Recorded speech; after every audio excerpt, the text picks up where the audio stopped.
Kantun bayanu ieu nya. Bayanu asori kholqatil abkari salajengna.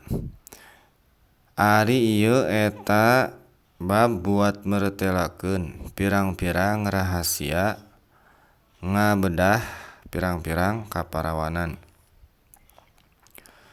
Lempengna mah rahasia mukakeun pirang-pirang parawan gitu. Qala parantos ngadawuh saha ahlul firosati ahlul firosah wal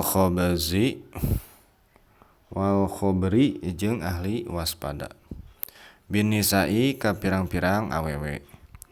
Iza kana di mana-mana bukti naon pamul mar'ati cangkemna awewe eta wasian anu lebar. Kana mangka bukti itu pamul mar'ah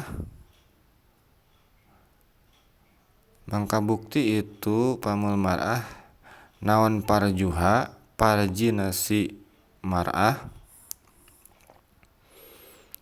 atawa si nisa nya eta wasian anu lebar. Wa iza kana jeung di mana-mana bukti itu pamul mar'ah eta sogiron anu leutik kana mangka bukti naon parjuha parjina atau momokna itu si pamul mar'ah teh eta sogiron anu leutik. Doikon tur anu rupek anu sempit. Qala parantos ngadawuh musonif min bahri tawili tina bahar tawil.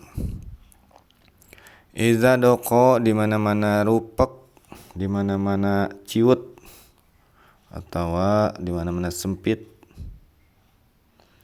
Naon pamul bikri biwirna parawan cangkemna parawan dokot mangka leutik naon purujuha pirang-pirang parjina itu si bikri. Wakana jeung bukti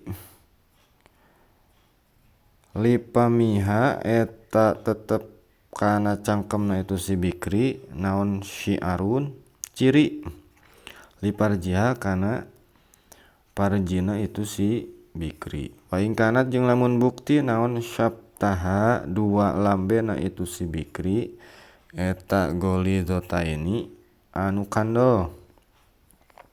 Kana mangka bukti naon syaproha dua lambena itu si bikri eta golidzotaini anu kandel. Sakiheula we lah. Salajengna dina ieu bab teh musonif rek nerangkeun rek martelakeun pirang-pirang rahasia ngabedah pirang-pirang parawan. Jadi ciri-ciri gitu mukakeun ciri-ciri pirang-pirang awewe atawa ngabedah kaparawanan. Tah tos ngadawuh saha ahlul firosah. Ahlul firosah teh ahli pelekuyan nya. Wal khobri jeung ahli waspada. Binisai ka pirang-pirang awewe. Tah jadi saur ahli firosah jeung ahli khobri khusus ka awewe. Jadi ahli penelitian tentang awewe gitu. Tah kumaha ceuk ahli firosah di mana-mana bukti cangkemna hiji awewe teh atau biwirna nya wasian anu lebar tah mangka bukti eta momokna teh parjina nya wasian anu lebar. Nah, jadi tina adatnya ditingali tina adat kebiasaan. Adat teh kebiasaan gitu. Kalau lobaan lamun di mana-mana aya awewe anu biwirna kandel atawa lebarnya mangka lebar mangka si momokna oge si bauna tah eta teh lebar gitu. Jadi dicirikeun mun hayang ningali lebar pondokna atau lebar leutikna teh tina bibirna gitu. Tah eta ceuk ahli pirosah. Wa iza kana jeung di mana-mana leutik tah lamun leutik atawa ipisnya si bibirna tah mangka bukti eta parjina oge anu ipis atawa anu leutik. Nya sabalikna lamun henteu lebar berarti leutik gitu ipis. Atawa doikon anu rupek anu sempitnya. Nya tingali we bibirna gitu ciri-cirina teh. Lamun bibirna kandel bibir etana oge kandel gitu. Bibir momokna tah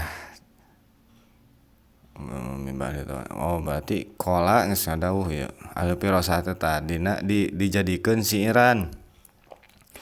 Dijadikeun siiran nya atawa lirik gitu, lirik lagu lamun bahasa urang mah nya. Talagamna make bahar towil. Idza doko pamul bikri dokot purujuha. Di mana-mana sempit cangkem awewe bibir awewe mangka leutik oge atawa sempit oge eta si parjina gitu si momokna. Cangkem. Tah tuluy jeung bukti eta cangkem teh ngajadikeun ciri kana parjina itu si parawan gitu eta si awewe. Nah gitu. Eta jadi ciri nya. Nah gede atawa leutikna teh eta si momok teh tina bibirna we gitu. Cek ahli pirosah nya. Cek ahli peneliti ka awewe gitu. Ulama ahli anu neliti ka awewe. Waing kanat jeung lamun bukti dua lambena teh anu kandel. Bibir. Nya pamul mah baham nya pamul. Naon syapatayan mah lambe gitu nya bibir. Lamun kandel tah bibirna teh kandel, lambena teh maka kandel oge itu si parjina gitu. Lamun bahamna lebar luas itunya gede atawa leutik maka si parjina oge gede atawa leutik gitu. Kumaha baham? Tah lamun bibir mah lambena nya berarti kana bibirna oge bibir parjina gitu. Si bibir momokna gitu. Eta dicirikeun tina dua bibirna.